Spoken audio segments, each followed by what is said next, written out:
21일 방송된 TVN 수목 드라마 진심이 닿다에서 서로의 마음을 확인하고 다시 사랑을 시작하는 권정록, 이동욱 분과 오진심, 유인나 분의 모습이 전파를 탔다. 박수명 사건을 두고 대립하는 권정록과 연준규, 오정세 분.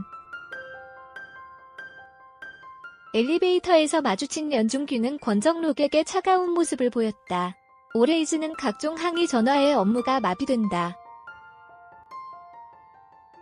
이를 지켜보던 권정록은 연준규의 사무실에 찾아갔다. 연준규는 그 봉투를 바라보며 "뭐야? 사과 편지야?" 라고 물었다.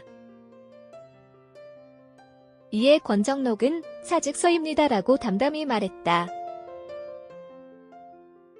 권정록은 "저 때문에 로펌이 듣지 않아도 될 비난을 듣고 있습니다. 제가 누군가의 인생을 망쳐버린 걸 수도 있어요 라며 말문을 열었다. 이어 "제가 로펌을 떠나는 건 말고는 도리가 없는 것 같습니다 라고 이유를 설명했다. 이에 연준규는 "난 널 내 직원이라 생각한 적 없다. 아끼는 동생, 가족 그 이상이라 생각했다. 내 마음대로 해. 나도 무책임한 사람. 필요 없으니까 사표를 내든 내 마음대로 하라고라며 실망감을 드러냈다. 이때 김세원, 이상우 분이 권정록에게 연락했다. 김세원의 중재로 연준규와 권정록은 다시 얘기를 꺼내기 시작했다. 연준규는 다시 한번 "같이 걷자. 너 이대로 무너지는 꼴 못 본다. 아무리 힘들어도 우리 같이 헤쳐나가자며 권정록의 손을 잡았다. 권정록은 아무 말 없이 연준규와 술잔을 기울이며 그와 뜻을 함께하기로 했다. 다음날 연준규는 항의와 악플에 시달리는 권정록을 돕기에 나섰다. 권정록은 직원들 앞에서 자신이 맡은 사건을 브리핑했다. 한편 오진심은 법원 앞에서 김세원, 이상우 분을 만났다. 오진심은 그에게 달려가 "김세원 검사님, 전 여기 촬영 나왔어요. 안 그래도 검사님한테 연락 한번 해보고 싶었는데 지난번 스토킹 사건 잘 마무리해 주신 거 고마웠어요 라며 말을 건넸다.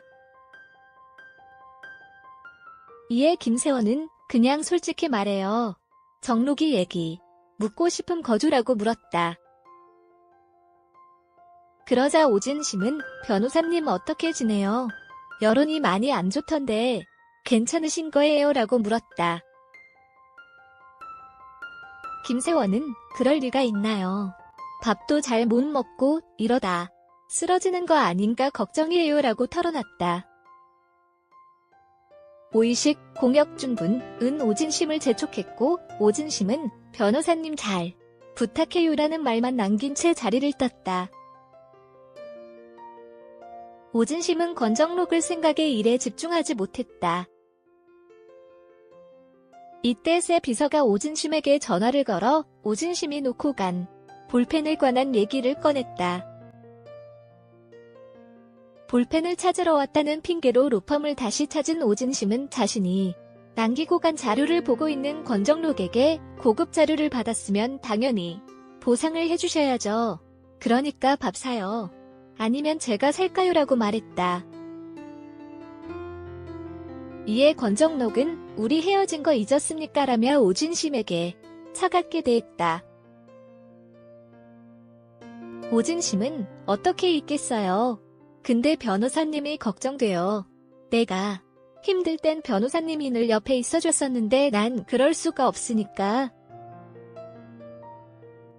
이제 그런 사이가 아니니까 그래도 왔어요. 싫어하면 어떡하지? 곤란해하면 어떡하지 걱정하면서 왔어요 라며 속마음을 드러냈다. 그러나 권정록은 "우린 그런 사이가 아니니까 라며 여기서 일들은 최대한 빨리 잊어라 라고 냉정하게 말한 뒤 돌아섰다. 권정록은 다시 비난 여론에 휩싸였다. 오진심이 권정록 걱정해 괴로워하자 오혁준은 사실을 고백했다. 권정록이 오진심이 싫어서가 아닌 오진심의 앞날을 위해 이별을 택한 것. 다음 날부터 오진심은 권정록을 찾아가며 도시락 조공을 시작했다. 오진심은 있기 싫어요. 제가 하고 싶은 대로 안 잊을 꼭 그리워할. 거고 걱정되면 찾아오고 보고 싶으면 보러 올 거예요 라고 선포했다. 이후 오진심은 권정록에게 정말로 날 위한다면 제 옆에 있어세요. 다시 시작해요. 우리라며 눈물의 고백을 했다. 하지만 권정록은 아무런 대답을 하지 못했다. 오진심은 이대로 놓으면 영영 못 봐요라며 눈시울을 붉혔다. 이에 권정록은 오진심에게 사랑합니다라고 말한 뒤 재회의 입맞춤을 했다.